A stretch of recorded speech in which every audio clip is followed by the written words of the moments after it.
Hello everyone. With the upcoming start of the academic year, let's start again with our weekly financial markets analysis. This is Mini Professor Olivier here. I speak English way better than Professor Olivier, so you have absolutely no excuse for not being able to keep up. So, let's start. The U.S. stock market continues to climb a steep wall of worry as investors look for signs that the glass is half full. Further Chinese stimulus and a bullish year-end market forecast from Goldman Sachs has carried more weight this week than a string of negative economic data announcements and growing worries about trade and COVID-19.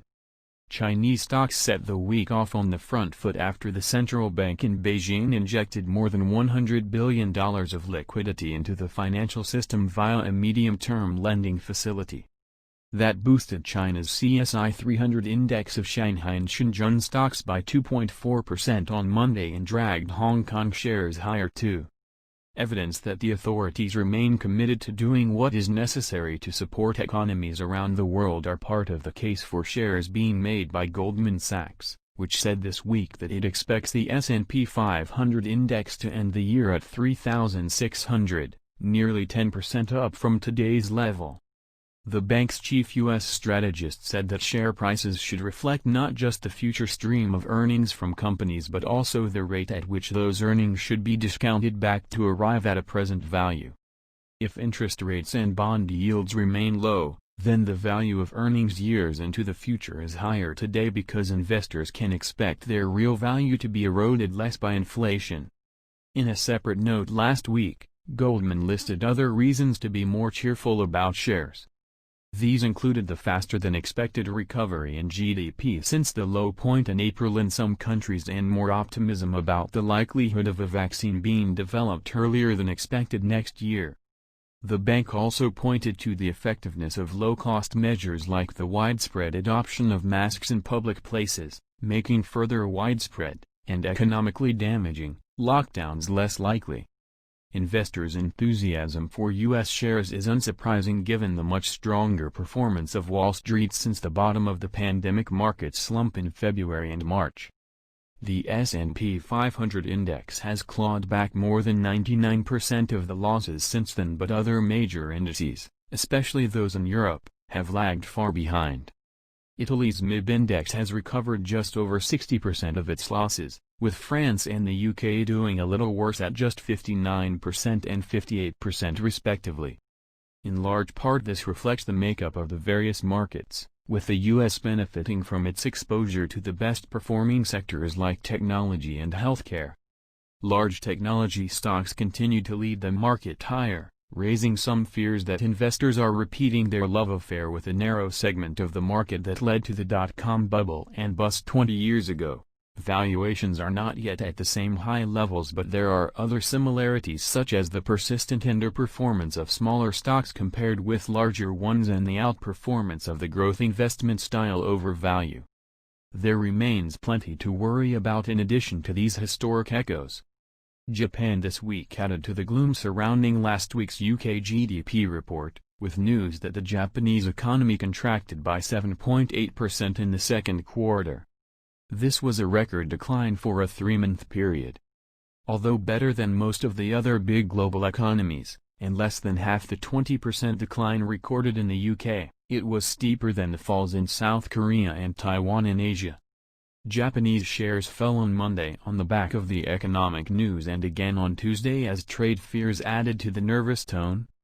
The fall in Japanese GDP was the third in a row as the pandemic piled pressure on an economy already reeling from a hike in VAT last autumn. Around half the decline in activity came from lower private consumption as the country imposed a voluntary lockdown and about half from lower exports as the rest of the world shut down. Japan is suffering from a rise in infections, although it has so far resisted declaring a further state of emergency.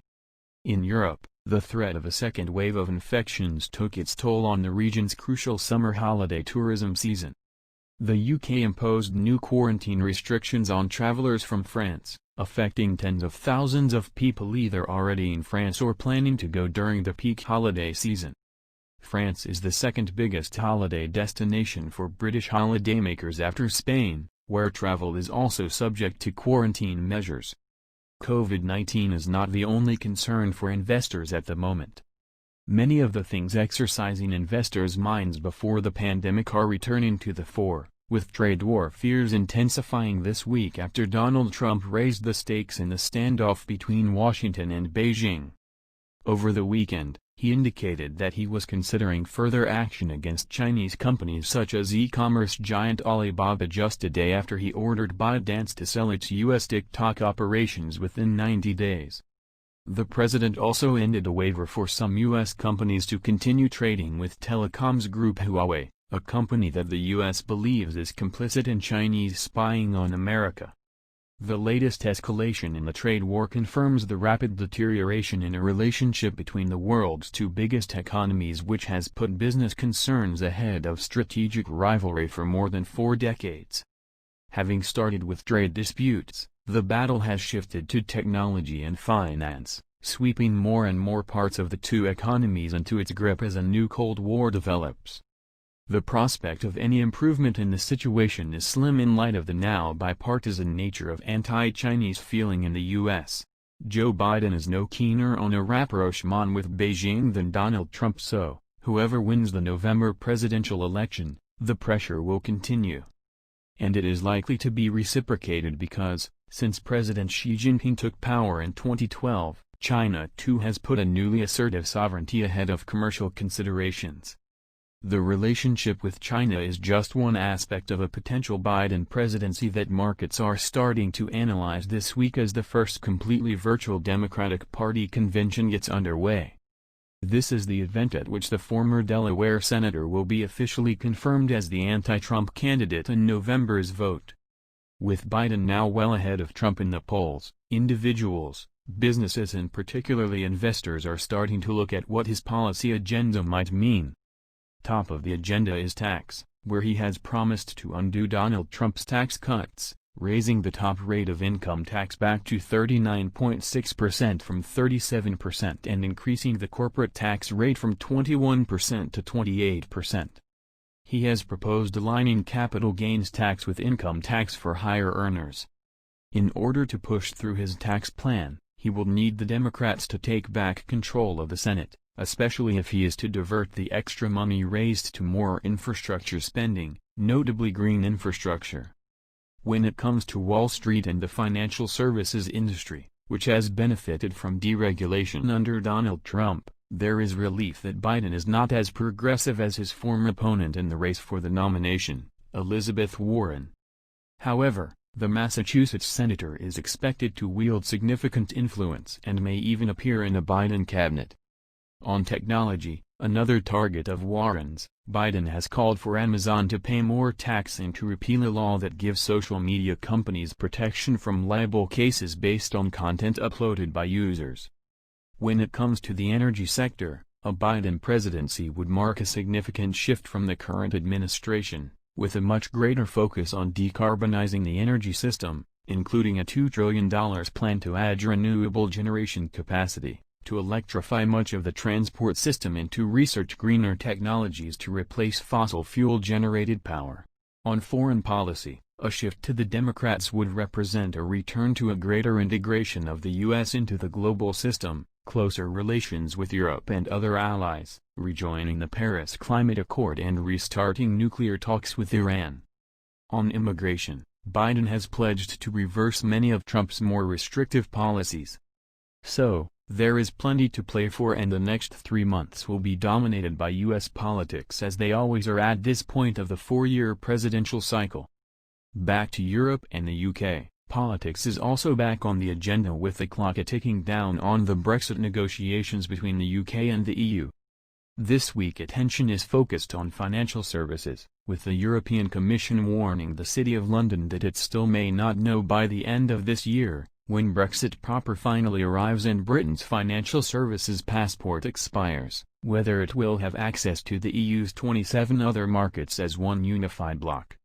The issue is whether Britain will qualify for so-called equivalence, whereby their rules and regulations are deemed to be equal to those of the EU itself. And, finally, some more worrying news for active managers for whom sustainable investing, or ESG, has been seen as an area where they retain an edge over passive, or tracker, funds. With money pouring into sustainable funds, even as it is taken out of traditional funds, this was seen as providing some respite for active managers who have faced a barrage of competition in recent years from cheaper passive funds. New research, however, shows that more than half of investors think the majority of their ESG investments will be passive within the next 5 years. Currently just 21% of sustainable funds are managed passively. That's all for this weekly financial markets summary. I hope you found it useful, and if so, please don't forget to like it below, I'll be super grateful. If you want to receive automatic updates on our market news, please also subscribe to this channel. See you next week. Goodbye.